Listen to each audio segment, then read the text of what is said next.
Hoi, ik ben Ari en vandaag lees ik een heel grappige volksverhaal over hoe iedereen altijd wel kritiek heeft. Wat andere mensen vinden. Er was eens een boer die met zijn zoon op weg was naar de markt om zijn ezel te verkopen. Hij had het dier in de kruiwagen gezet, zodat hij niet moe en uitgeput op de markt aan zou komen. Zo duwen vader en zoon de kruiwagen langs de weg voort. Toen de mensen dat zagen, riepen ze: "Die man is gek! Wie heeft ooit gezien dat iemand een ezel naar de markt brengt in een kruiwagen?" De arme boer raakte van streek. Van hoe verder hij kwam, hoe harder er werd geroepen en hoe meer de mensen over hem roddelden. Ze kwamen langs de smid, die spottend riep: "Wil je misschien geslagen worden? Je doet toch het werk dat de ezel behoort te doen." Dat was de druppel die de emmer deed overlopen. De boer hield stil, tilde zijn ezel uit de kruiwagen en klom op zijn rug, terwijl zijn zoontje hem lopen volgt. Maar dat maakte de zaak nog erger. 3 vrouwen die van de markt terugkwamen, begonnen te roepen: "Wat ben jij gemeen, zo'n grote lomperd!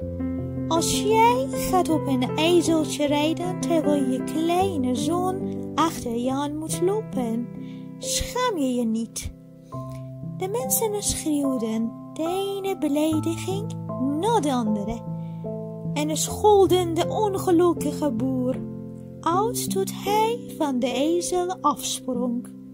Hij wist even niet wat hij moest doen, nam zijn hoed af en krabbelde over zijn voorhoofd. Poef! Ik had nooit gedacht dat het zo moeilijk zou zijn een ezel naar de markt te brengen, mompelt hij. Toen tilt hij zijn kleine jongen op de ezel en bleef zelf achter het dier lopen. Deze keer begonnen een heleboel mannen te protesteren. "Moet je dat zien? Zo'n kereltje prins heerlijk op de ezel terwijl zijn oude vermoeide vader ernaast kan lopen. Een schande." Opnieuw hielden vader en zoon stil. Hoe terwijl konden ze het voor elkaar krijgen dat de mensen hun mond hielden. Wel, tenslotte klommen ze allebei op de ezel. "Wat een harteloze stelletje," riepen de voorbijgangers. "2 ruiters om zo'n kleine ezel." Maar nu had de boer schoon genoeg van alle opmerkingen. Hij spoort zijn ezel krachtig aan en riep: "Voort, beest! Van nu af aan doe ik de dingen op mijn manier. En het kan me geen klap meer schelen wat andere mensen ervan vinden."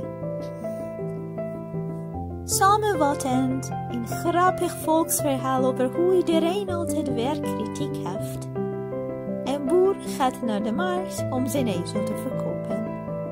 De manier waarop hij de ezel vervoert levert nogal wat commentaren op. Ook als de boer wat verandert, er is weer iemand die daar kritiek op heeft.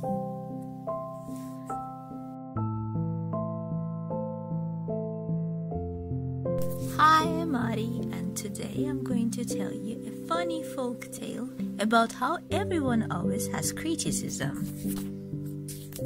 Once upon a time there was a farmer who was on his way to the market with his son to sell his donkey. He had put the animal in a wheelbarrow so that it would not arrive at the market tired and exhausted. So father and son pushed the wheelbarrow along the road. When people saw this, they shouted, "That man is crazy! Whoever saw someone taking a donkey to a market in a wheelbarrow?"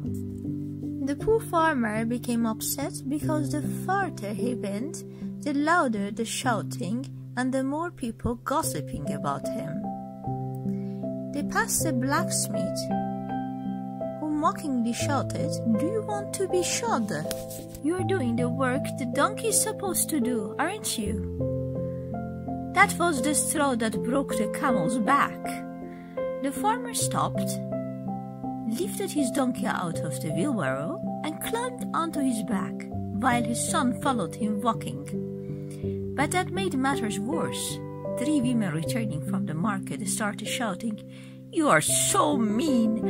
A big loser like you is going to ride on a donkey while your little son has to walk behind you. Aren't you ashamed?" The people shouted an insult after another and cursed the unfortunate farmer until he jumped off the donkey. He didn't know what to do for a moment, but he took off his hat and scratched his forehead. "I never thought it would be so difficult to take a donkey to the market," he muttered. Then he lifted his little boy onto the donkey and continued walking behind the animal. This time, a lot of men started protesting. "Look at that! Look at that!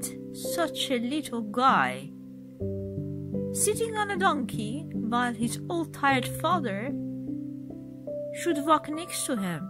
What a shame!" Once again, father and son were silent. How in the world could they get people to shut up? Well, finally they both climbed onto the donkey. "What a heartless bunch," the passers-by shouted. 2 riders on such a small donkey.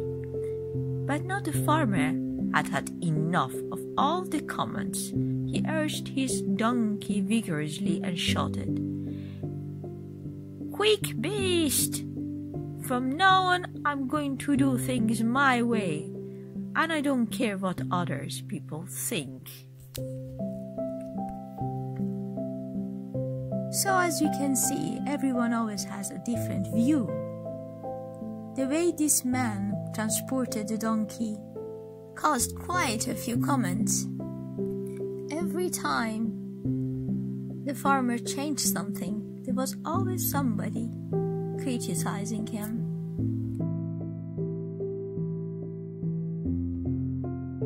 سلام، من آریانا هستم و امروز میخوام یه داستان جالب براتون تعریف کنم در رابطه با اینکه چجوری همه همیشه یه انتقادی دارن. روزی روزگاری کشاورزی بود که با پسرش راهی بازار میشد تا الاغش را بفروشد. حیوان را در چرخ دستی گذاشت تا خسته و کوفته به بازار نرسد. پدر و پسر چرخ دستی را در کنار جاده هل می‌دادند. وقتی مردمی را دیدند فریاد زدند: "ای مرد دیوانه! چه کس تا به حال دیده که یک الاغ را در چرخ دستی به بازار ببرند؟" دهقان بیچاره ناراحت شد، زیرا هرچه جلوتر می‌رفت صدای فریاد مردم بلندتر می‌شد و مردم بیشتر در رابطه با او غیبت می‌کردند. در همین هنگام او از کنار آهنگری رد شد که با تمسخر فریاد زد: "میخواهی نعل شوی؟ تو داری کاری را میکنی که الاغ باید انجام دهد. اینطور نیست؟" اینجا بود که صبر کشاورز لبریز شد و ایستاد. الاغ خود را از چرخ دستی بیرون آورد و بر پشت او سوار شد،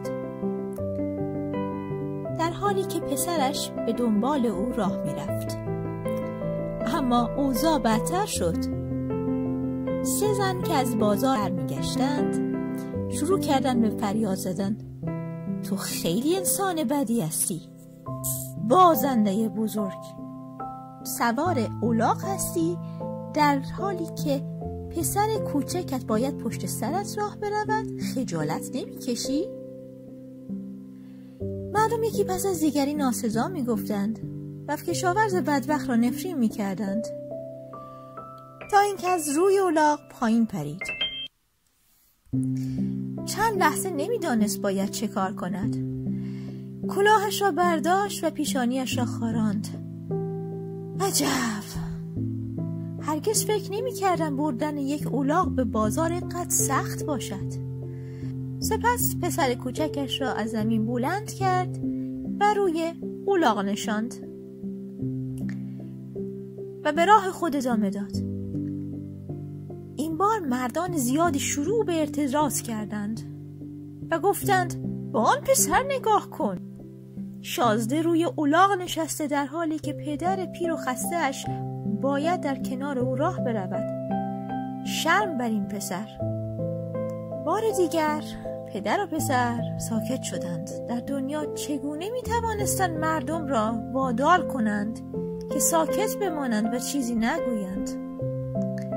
خب بالاخره هر دو بر روی الاغ نشستند. ناگهان گروهی از آبران فریاد زدند چه انسانهای بی احساس و بی عاطفه‌ای!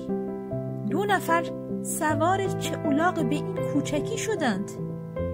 اما حالا کشاورز از تمام اظهار نظرها خسته شده بود. او به شدت الاغ خود را به جلو راند و فریاد زد زود حیوان! از این به بعد کارها را به روش خودم انجام می دهم. برام مهم نیست که دیگران چه فکری می کنند. خلاصه یک داستان عامیانه خنده‌دار در مورد اینکه چگونه همه همیشه انتقاد دارند. کشاورز برای فروش الاغ خود به بازار می رود. روشی که او انتخاب می کند تا الاغ را با آن حمل کند اظهار نظرات بسیاری ایجاد می کند. حتی وقتی کشاورز چیزی را تغییر می دهد بالاخره کسی وجود دارد که از آن انتقاد کند.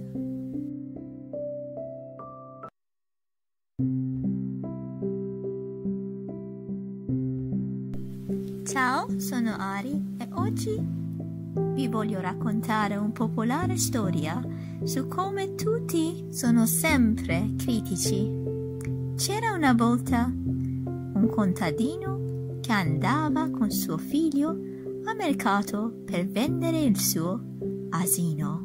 Lui aveva messo l'animale nella carriola affinché non arrivasse al mercato stanco e esausto. Padre e figlio spinsero la carriola lungo la strada. Quando la gente lo vide, gridò: "Che uomo pazzo! Chi ha mai visto qualcuno portare un asino al mercato in una carriola?" Il povero contadino si arrabbiò perché più andavano avanti, più forti erano le grida della gente che chiacchieravano di lui. Loro passarono accanto al fabbro che gridò: "Vuoi essere ferrato? Stai facendo il lavoro che dovrebbe fare l'asino, vero? Oppure no?" E questo era il goccio che ha fatto traboccare il vaso. Il contadino si fermò, sollevò l'asino dalla carriola e li montò in groppa, mentre suo figlio lo seguiva camminando. Però questo aveva peggiorato le cose.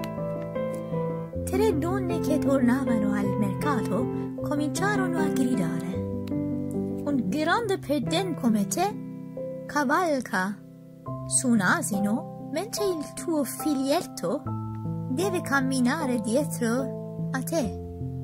Non ti vergogni?" La gente gridava un insulto dopo l'altro e malediceva lo sfortunato contadino finché lui saltò giù dall'asino. Un attimo non seppe cosa fare. Si tolse il cappello e si grattò al fronte. Uff! Non avrei mai pensato che sarebbe stato così difficile portare un asino al mercato, mormorò il contadino. Poi siede il suo bambino sull'asino e continuò a camminare dietro l'animale.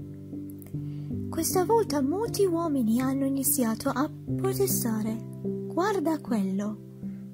un ometto così piccolo? E siede sull'asino mentre il suo vecchio e stanco padre deve camminare accanto a lui. Vergogna! Ancora una volta padre e figlio rimasero in silenzio. Come diavolo potevano far tacere la gente? Ebbene, finalmente salirono entrambi sull'asino. Quei due sono senza cuore, gridavano ai passanti. 2 persone su un asino così piccolo. Ma ora il contadino ne aveva abbastanza di tutti i commenti. Esortò vigorosamente il suo asino e gridò: presto, bestia! Da ora in poi farò le cose a modo mio. Non mi interessa cosa pensano gli altri. In sintesi, una divertente storia popolare su come tutti sono sempre critici. Un contadino va al mercato per vendere il suo asino. Il modo in cui trasporta l'asino suscita non pochi commenti. Anche se il contadino cambia qualcosa, c'è sempre qualcuno che lo critica.